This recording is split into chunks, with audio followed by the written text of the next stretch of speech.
Hey everyone, and welcome to the Mint City Soccer Show. I'm your host, David Gusler, and we have a special preview episode today of our show.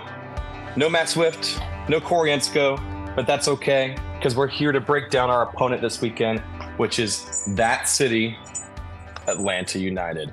But before we dive in, we have a quick message from our friends at Manscaped. Fellas, do you want your grooming routine to be a one-and-done deal? Well, the days of using the same trimmer for your face and your private parts are over, thanks to our friends at Manscaped. They've come up with the ultimate package to keep your hairs trimmed from 12 to 6.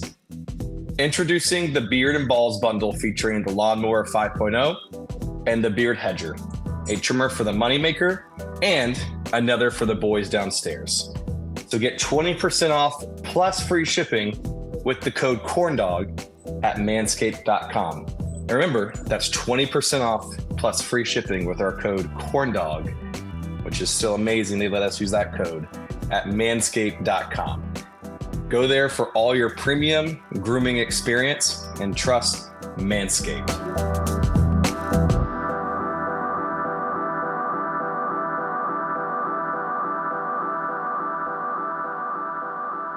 Now, let's get back to the pitch in Charlotte. So as Charlotte fans head into match day 27, Charlotte finds themselves on a strange form of late. While this stretch of games does include recent Leagues Cup matches, Charlotte has drew 4 of their last 5 matches, with their only defeat being at the hands of the Philadelphia Union during Leagues Cup. They have drew against Columbus, Austin, Cruz Azul, and most recently, New York Red Bulls. This is very reminiscent of last year's performance with former manager Christian Lattanzio at the helm.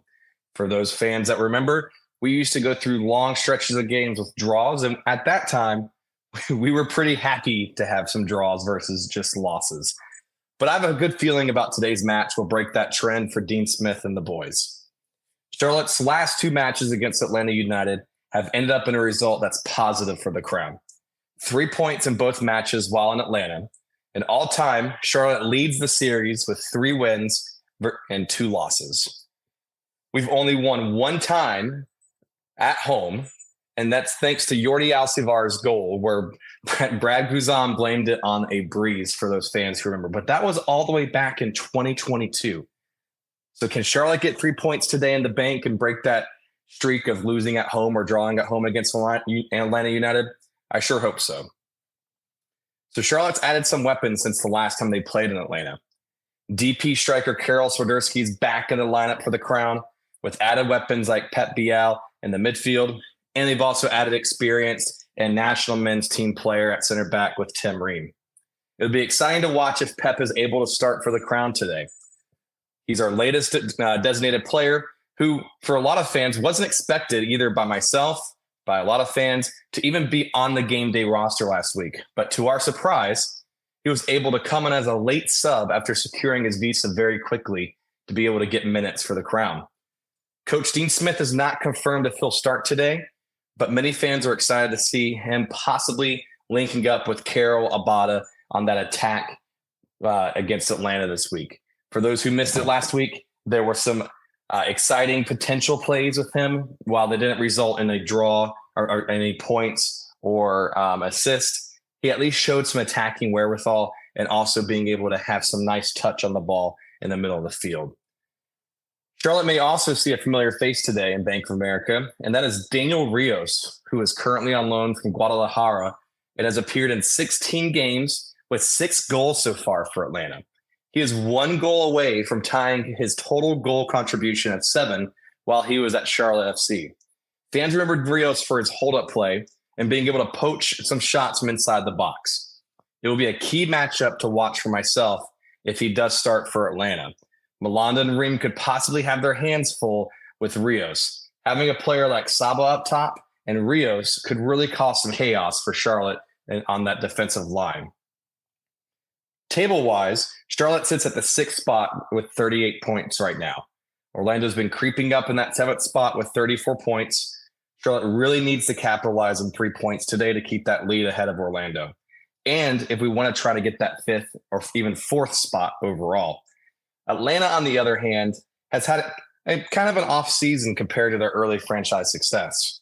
Currently sitting at the 9th place with 28 points. And for those Charlotte fans who remember, that is kind of that play-in game right now where they're currently at in the playoffs. So I'm sure Atlanta fans would love to be able to get 3 points on the road here, steal some points, and be able to get that much closer to getting that 8th or even 7th place seed before the end of the season. So it's going to be very important for Charlotte to be able to capitalize on those 3 points on the road today. I don't know about you, but I have a pretty good feeling looking forward to this. We have some new attacking weapons. We have a very solid defense. We have depth in all of our positions now. Charlotte is really set up for success and to be able to get points in Charlotte today against Atlanta United. I'm going to go on record and say that we win 2-1.